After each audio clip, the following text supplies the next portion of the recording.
Alhamdulillah, Alhamdulillahirabbil alamin.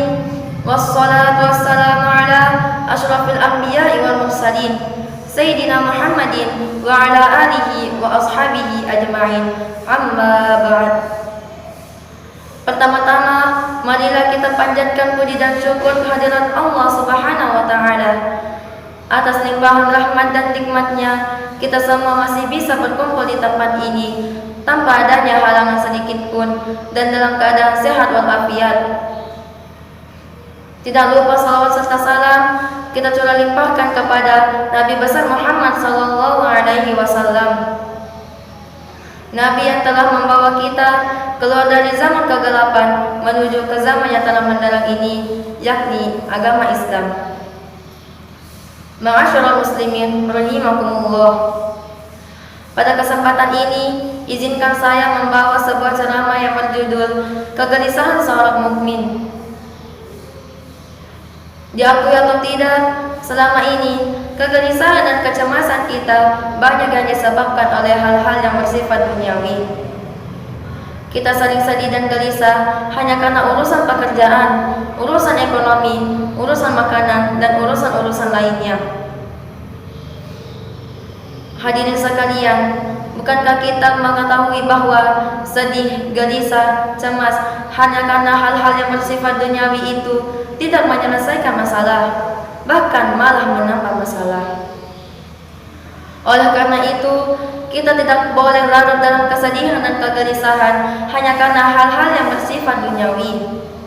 Sikapilah karunia dengan bersyukur kepada Allah dan sikapilah musibah dengan bersabar. Inilah menjadi senjata kita untuk menghadapi masalah-masalah duniawi. Nabi mengajarkan bahwa di sisi orang-orang mukmin semua perkara adalah baik baginya. Bila ia diberi kelapangan, maka ia bersyukur, dan bila ia ditimpa musibah, maka ia bersabar. Ma'asyiral muslimin rahimakumullah. Kata Imam Hasan Al-Basri, ada hal yang seharusnya kita gelisahkan dan cemaskan dalam hidup ini. Pertama, seharusnya kita gelisah dan cemas tentang ketaatan dan ibadah kita yang kita tidak tahu apakah Allah menerimanya atau tidak. Kita mengetahui bahwa misi hidup kita di dunia ini adalah untuk beribadah. Allah berfirman, A'udzu billahi minasy syaithanir rajim. Bismillahirrahmanirrahim. Wa ma khalaqatul jinna wal insa illa liya'budun. Yang artinya, dan tidaklah aku menciptakan jin dan manusia kecuali agar mereka beribadah kepadaku. Quran Surah Ad-Dariyat ayat 56. Karena itu, kita pun beribadah kepada Allah. Kita sholat, berpuasa, zakat, haji, membaca Al-Quran, berzikir, dan sebagainya. Pertanyaannya, benarkah yang kita yakini sebagai ibadah itu diterima di sisi Allah? Atau jangan-jangan Allah tidak menerima ibadah kita?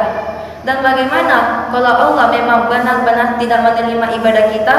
Ini artinya celaka. Dan ada dua syarat diterimanya amal ibadah. Yang pertama, benar-benar ikhlas karena Allah semata. Yang kedua, kita hanya beribadah dengan mengikuti ittiba Nabi sallallahu alaihi wasallam. Ma'asyiral muslimin rahimakumullah. Sekarang, marilah kita ubah sebab kegelisahan dan kecemasan kita dengan hal tadi. Adapun urusan dunia, kita sikapi sepatutnya saja.